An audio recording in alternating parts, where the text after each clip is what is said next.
What's up, guys? My name is Dave Colagiovanni. I'm the owner to Supra Inspections. This is the Supra Show where I interview the most important people in real estate. Today I have with me Doug Tricarico. Thanks, man. No problem. Great to be here with you. I'm honored. Cool. How's it going? It's going well. So look, I've got a bunch of questions for you today. Uh-oh. Something that my clients want to know. Your clients would like to know too, if you haven't told them already. But my first question is this. How do you define success in real estate? How do I define success in real estate? That's an interesting question. There's a lot of cliche answers I can give and whatnot, whether it's just closing and making a sale and getting that check. That's great. I've been doing this a long time. I kind of grew up into this industry. My mom has been doing it for a long time. Following in her footsteps is great.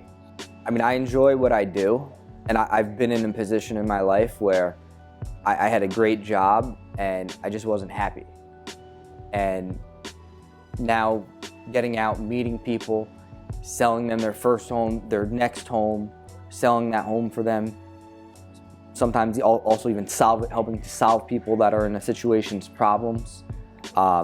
You develop relationships with people, and I think that furthering relationships, most of my business is from referrals or people within my network, and advertising and all that is great to reach out. But when somebody calls me directly, I have someone I want you to use, that's the best feeling. And I think having a steady network of people that are recommending me as their service and not having to actually go out and do additional stuff, I think that's where you're successful. I do an incredible amount of networking, get my name out there, and none of that always is going to guarantee success, Yeah. Just by getting your name out there, handing out someone a card, a flyer, or this or that. But you've sort of built this, this empire of referrals coming back to you, people that you work with that just recommend you, and that's how you're defining this as a successful endeavor for you. Yeah, there's a lot of people that are great at marketing or creative and whatnot. That doesn't mean they're a good agent. That doesn't mean they're successful. It means that they did a great job of getting their name in front of you, which is definitely part of the battle, and especially some of the younger people that are just starting. That's what you have to do. You got to scratch go all around. It's definitely a challenge, and it keeps you on your game because you have to compete with that. And you enjoy what you do.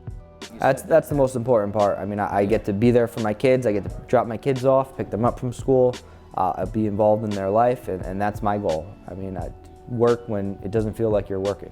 Wow. I'm gonna have to start to apply that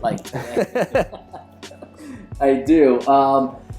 But so my next question is, what is your biggest obstacle in real estate? Start here. Somebody calls you, Doug, I need to sell this house in the next month. I'm moving to Florida. Selling is great. What's the biggest obstacle to that? Right now, inventory is a big challenge in our industry. There's not a lot of inventory out there, and when something comes on that's priced correctly, it's gonna go. We put something on Monday afternoon.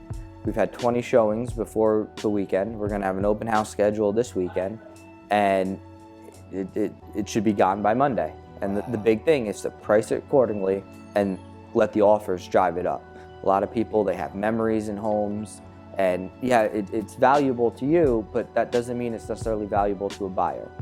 And when people come in and they overprice their home, they do not only disservice to you, because you're gonna have to work even harder to get them to lower the price, and even harder to then find a buyer, and they could end up missing the market because of that. So when you price it right, the market dictates the price. Let those people tell you that it's a $750 or an $800 house. Well, the market will dictate that. If you price it at $800, you may only get $750. Wow. Look, that's great advice. Even for clients I have now, whether they're on the buying or selling side, price is going to be the most important factor. My clients will know a lot from just that one statement alone. It's just you got to come in at the fair price. you know, and you could help that, you know, I understand that, but I know your clients are really ambitious about what they can get right now. And so I just want to lead into this question is like, what's one piece of advice that you could give to your next client that really wants top dollar for their house today? Price it right. Go with the strategy. Wow. There's people that, we've been doing this a long time. We understand the market. There's people that they always think they know more, and I've learned a lot from my clients, and there's definitely things that you can learn from them.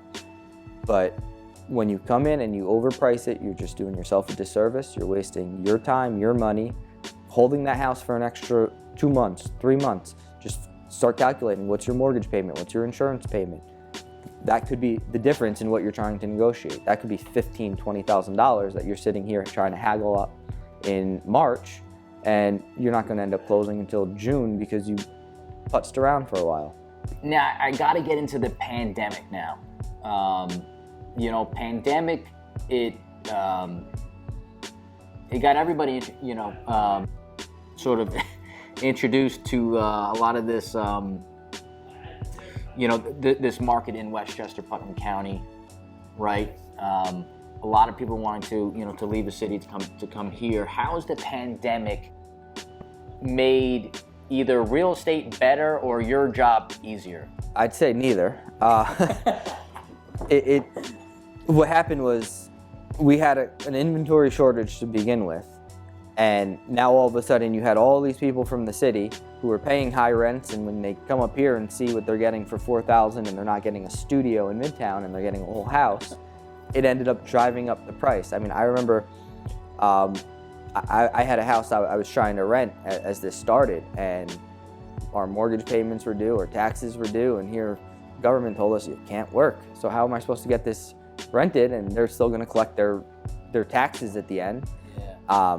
So luckily we were able to work through that, get it rented, and you know, had we held out another week, that's really when prices started to jump. But we had somebody in there that was steady and they paid the rent, and we were fortunate for that.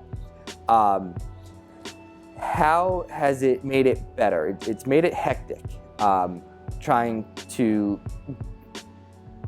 catch all of these clients. It's like when it's raining, you can only catch so much in your hand, so you grab a bucket. And even still, you're not getting everything that's fallen. You're only getting a little bit that lands in there. And that's what it's like trying to find business out there. It's a tough industry. There's a lot of competition. There's a lot of great agents out there. There's a lot of not so great agents out there. How has it made it better? Well, it's made it better because I've been busy. I've been able to sell houses quicker and for more money. And I've definitely taken advantage of that for both myself and my clients. And it's furthered my business to help get it to the next level. In my business, I found myself having to inspect homes where people kind of, they decide to sell really quickly, and they end up putting up a house that needs a roof and a boiler. They choose not to do it because they're in a market where they're just going to get away with it. How has the pandemic affected home inspections, you know, and that sort of process, like here's the house, okay, you want to move forward, let's get the home inspection done. How's the home inspection part just totally like screwed you up amongst any of your deals? Well, there's kind of two sides to this, on the buy side or the sell side. On the sell side, you have people that are throwing in offers that I know are not going to appraise, and their terms aren't going to make this go through. But just because I offer you $1 million for your house doesn't mean that it's actually worth it, and the bank's probably going to agree. But people will throw in a high offer, and then they'll say, I'm going to use the inspection to try to haggle the thing back down. And you know, that used to be a strategy people would do, and it does work. There are times that serious issues need to be rectified, whether the seller does it, they give a credit, or the buyer assumes it. Now, with the amount of competition and the amount of offers, sellers sometimes try to take the easy way, and it's not necessarily right. I've gone into houses and people have tried to flip them, and it's just poor craftsmanship. And you know, those aren't the houses that go over asking. Yeah. Because the inspector, there are people that are going to come and pick up on it, and you could end up in lawsuits. Yeah. I mean, I know a situation where there was a car in the garage and it was over a crack, and the buyer came, they brought their own inspector to that one. You actually did the inspection on the first house that they didn't buy. Oh, yeah. And they ended up buying another house and then are mad that there was a crack, and they brought some other inspector who did not know what they were doing. Yeah. And yeah, it's unfortunate. On the buy side, you know, it's important to have that inspection so you know what you're getting into in a house. It's very easy to hide things. And there's one we did where we walked in and they were just finished painting the basement. Yeah. Like, what are you trying to hide? The day that we were doing an inspection, your house was on the market for a month, Yeah. and here you are painting the basement the day of the inspection. Well, sure enough, there's a lot of mold down there and water coming in that they were trying to hide. Without a doubt. So look, we've done a number of inspections before, and Nothing like that first one. yeah. And so what about the home inspection? The home inspector comes in there, and you know, and he might be tearing the place apart, as some home inspections, you know, kind of need. What is it about that process that annoys you the most when home inspectors finding a lot of issues? What are you worried about? Because I know the home inspector and the client are now kind of coercing on their own. Yeah. And you're sort of part of that process. What is it about it that kind of makes it really uneasy? Well, especially when you're dealing with first-time buyers or people that haven't bought and sold frequently, it's a little intimidating when they get a packet of 40 pages and 40. yeah, 80. 80 pages, and it's got a whole bunch of items, and some they need to do, some are just pointing it out, and then they think the whole house is falling down, and you know, you're able to kind of tell them what they need to do, but a lot of times the response has to be, well, you need to bring in a licensed professional, and it ends up kind of spooking them on items that don't necessarily aren't something that need to cause a big panic. Yeah. And it's tough because you're walking like a tightrope of like being an insurance nightmare to tell them like it's okay, the house isn't going to fall down, but you can't actually say that. With that, look, there was an inspection we did, and this is probably maybe even like 2 years ago. I made like a guttering comment, and I believe I sort of tagged this as like a major issue. And Doug, being the realtor that he is for his clients, after receiving this report that his clients agreed to, was like, Dave, that's not a major issue. I was just like, what do you mean, Doug? You know, it came, you know, this is me kind of being, you know, very subjective, you know, just trying to outline to my clients, like, this could be a big deal, but at the same time, you know, as a home inspector, like, we kind of get a little ramped up on some of the issues that we come across. And yeah, we could put together a bucket list of minor issues, but it's so important to distinguish them between minor and major. Doug and I, we've spoken about these things because I could, thankfully, I could humble myself to other people's opinion, and it's not easy as a home inspector. Just because it's a major issue doesn't necessarily mean, again, the house is falling down. Yeah. Just because it's a minor issue doesn't mean that's not going to make the house fall down. There's some things that need to get addressed sooner or later. And there's other things that, you know, this is when you get your tax return, this is your first items to check off. All right, year 2, you're going to come and do this. I think the most important part is the house dry. Water leads to rodents, leads to deterioration, and nothing's going to make that house deteriorate quicker than having active water. Yeah, I picked up on things that might have been secondary to what the cause was, and you know, but you know, it makes me appreciate, you know, working with, you know, realtors like yourself that just can help their clients understand, because sometimes my time with the clients is just subjected to that 2, 3 hours, 4 hours that I'm hanging with them, and then I give them to you. Yeah. And so my report, my issues now. These items are more than just like a line on a report, and a lot of times it requires a follow-up phone call. Well, maybe we have to get a contractor or get somebody here to give them the professional opinion, which you and I both involved in construction, we know, but while we're wearing this hat, we can't necessarily tell them that. Yeah, without a doubt. Do you find which one of these 2 inspections makes I would say, So look, you have your home inspection, you have the appraisal. Which process becomes more problematic? I mean, would you say that the appraisal is like, it would be like, if something comes up in the appraisal, would that kill the deal, or would the home inspection kill the deal first? Well, you need the inspection to get to the appraisal. At the time of the home inspection, you've only dedicated so much time to that transaction. Yeah. By the time you're at the appraisal, you're 2 to 3 weeks away from closing. Wow. And I mean, the home inspection is based in facts, and the appraisal is too, but you're also subject to somebody's opinion out there who, well, he got paid $500 to go tell the bank how much the house is worth, which is great. Yeah. But again, it's somebody's opinion. Sometimes in that time frame of when they issued the report, there might be something in contract that, well, it closed a week later, and that can alter it. Whereas where you go, if the roof's leaking, the roof's going to be leaking later on unless it's repaired. Yeah. If the cabinet falls off when you open it, well, the cabinet's still broken. So it's more dealing in facts. Yeah. Whereas when the appraiser comes, he's looking at it and then he's giving it a grade based upon factual information of other houses that sold, but it's like arbitrary. Is that house nicer than this? Is this nicer than that? This is on a main road, and it's how do you quantify that in terms of value?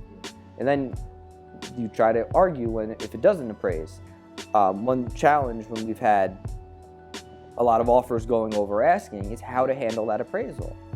And well, you see things in contract, and you don't know what they're going to close at until it's finalized. I mean, are there deals that you start with clients that call you, they trust you, Doug, to make this process easier? Is there ever homes that you're either buying or selling where you're either worried more about the home inspection or you're worried more about the appraisal?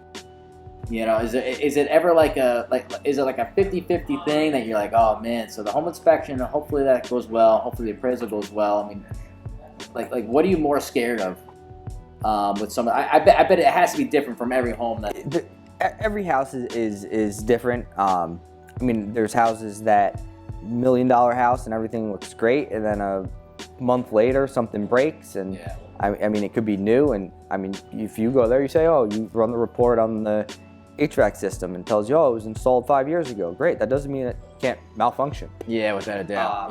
They're just both different hurdles that you have to get around. I mean, in real estate, you don't get paid until it closes. So what I do today determines how my beginning of spring, end of spring, summer goes. What I do in the summer kind of defines my fall.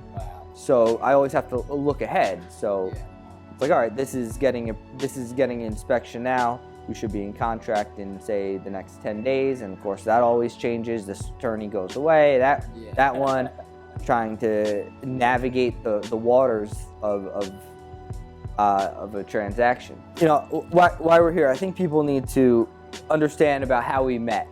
And the first time we did a deal together, it did not go through. It was for a very good mutual friend of ours. And he was at work, and his wife was meeting us to do the inspection. And we show up, and there was another inspector there for the people that we took the house from, and we made a better offer. And little beknownst to us, a third inspector comes for the people that took the offer from us.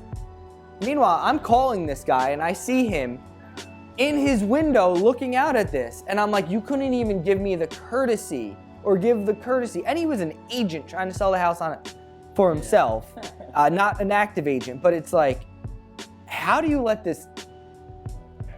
How do you let this all transpire and have three people scheduled at the same time to do an inspection? We all showed up within 5 minutes of each other, and the funny thing was I knew the other inspector. I went to school with his brother. I literally show up there, and I'm about to start this inspection, and he's already got it started. Now just so you know, this was it was like an Angie's lead that he had taken on, and so he kind of just showed up, and I mean, what a mess. But yeah, that's how we met. And it was really cool. At the time, I was so eager to to not just meet realtors, but people who did it really well. And Doug was that guy, and I was just like, you know, I can remember being at the time, like anybody I met in real estate or you know, mortgages, you know, anything part of it. I just needed to know people, and you know, and I meet Doug. I was stoked to exchange numbers and try to do this again. But yeah, an interesting way to meet. Because again, the home inspection didn't happen that day. Yeah. So it was literally like, all right, let's do this again next week. But Yeah, you need to go find them another house now. I know. Now he's got to put a whole addition on. So from there, I took his wife down to the restaurant. Yeah. I'm like, you need a drink after all this. She's panicking. Their house is sold, and it was a nightmare. But I think they found a great house. Yeah. I mean, one thing I like about bringing Dave, it's always fun. He's got all these gadgets. I mean, even something as simple as the radon. It's like R2-D2 in the basement. Yeah. When I got into this industry, all I knew is that it comes with a, you know, not a lot, but a few like really important instruments to have with you. And the way my brain works is I just try to go for the best stuff out there, you know, and that's it. And then I show up with my clients, and they got some really cool technology, whether it's the infrared cameras or the radon or the moisture meters. It's creating an experience. And like what I'm doing as an agent, like the first time, if I sell you your house, the first time you and your wife are in the room together, I'm there. Yeah. So Yeah. it's about creating that experience. And I use that as like a joking analogy, but there's so many times where these experiences can become so stressful and people can't handle it. And I mean, my job, I'm like part psychiatrist, part contractor, part banker. I mean, I've spoken to people till 12:30, 1 o'clock in the morning because the deal's not going to go through. They don't know what to do. Yeah. And again, when we get to the inspection, you come there and you make it enjoyable. You're educating them. You're not just going through the house telling them what's wrong about it. And you allow them to kind of utilize the heat sensor and explain to them what exactly they're looking at with it. So again, it's about creating that experience where they're getting more comfortable in their own house and understanding what's going on. Some days I don't think I know I have that effect, but you know, I mean, providing my clients with this experience of the home inspection and just bringing the details about the house and using the instruments is kind of I guess it's kind of been my thing. Yeah, you know, the second chapter of their book. The first one was about finding it. The second one was the inspection. Yeah, cool. Without a doubt. You hear that? Experience. What is the craziest thing that you've experienced on an inspection? Oh my gosh. Okay. The inspection I did in Elmsford with you, okay? I'm in an attic, a really old attic. I mean, this home was... I didn't know where you're going, and I got it. Okay, look, the home was built like around like... It was early 1900s. It was an ancient home. It had some cool stuff in the attic. One of it was just like this, and Doug wanted to know what was in the attic. All right, I went up there with. There was no pull-down attic. All right, I had to. It was a pop-up attic, and I had to extend my ladder into the space. I get up there, and Doug's like, "What's up there?" And so I ended up pulling out like what was like a really old like carriage. I was like, "Wow, they got some neat stuff up here." And as I pulled this carriage up, there was a rat, I mean, dead as it could ever be, like this big, just hanging on to this carriage. And I, for one, I was probably the most upset I've ever been on a home inspection because I really don't like coming across that stuff. I mean, look, I'm in crawl spaces, attics, garages, sheds, you name it, I'm in it. If there's something that crawled in there and died, I probably have seen it, but this is the most upset I've ever been because just the way that the rat was, like I don't know. I still have like perspective is funny because I knew that this carriage was up there. Yeah. I did not know this giant mummified rat was there. Yeah. So I was not going to go in this attic. I was not going to go in the attic. So I said, Dave, can you pass me that antique stroller up there. At the time, I think I just had my first kid, and it was great. We could have refinished it. It was beautiful. Yeah. You see these things going online, so people pay like $1,000 for them. Yeah. So here it was free in the attic. Yeah. And as he's passing it down to me, I just screamed. Yeah. And that's when he pulls it up and sees and looks at it like this, right in his face, and there's the dead rat. I know. I didn't jump, but I just was like, why am I doing? I just second guessed my decision to become a home inspector at that moment, and and those are those. I was just like, I do this for fun. What am I doing it for? I don't really get it, but that's what that would definitely be my. That's definitely probably like the scariest moment I've had. Really. I mean, there's never a dull thing in real estate. I've walked into people sprawled out naked in bed. I walked into a house one time. It was like the person's grandmother's house, and you go upstairs, like the third level. I guess the granddaughter's there, and there's just a stripper pole. Like grandma's downstairs having her tea. She's practicing her moves. No. Yeah, you kind of see it all in this business. No way. Yeah. Yeah. Whether the home's occupied or not, I mean, you'll see something. Oh, that's for sure. Yeah. Animals, rodents. People that might be rodents, pets, yes, pets. Walked in one time, there was a cat just kind of charged at us. No way. Kind of scary. It looked like a tiger. It was huge. Yeah.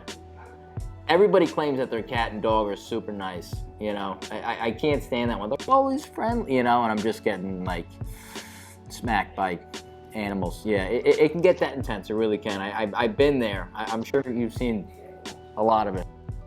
Worst house you've ever been in? The worst house I've ever been in, I was over in like Orange County. This the house was built in like 1895. It was like built right on a road on like Highland Avenue. And,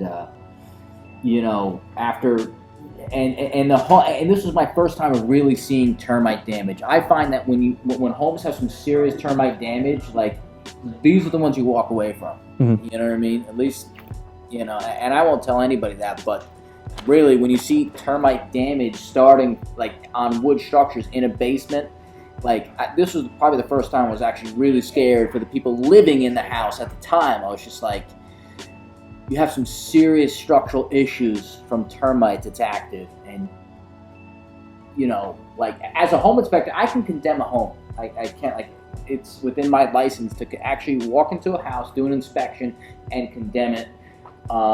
This home was so bad. Again, it was just, it was over in Orange County, towards the northern end, and just had a ton of termite damage, as well as, increased water damage, whatnot. I mean, there was cracks through the foundation, and when you get worried for the people that are living in it, you try to ever so tell either the tenant or the listing agent, and be like, you should probably work on, getting this fixed. Or not allowing people in. Like today. Yes, exactly, yeah.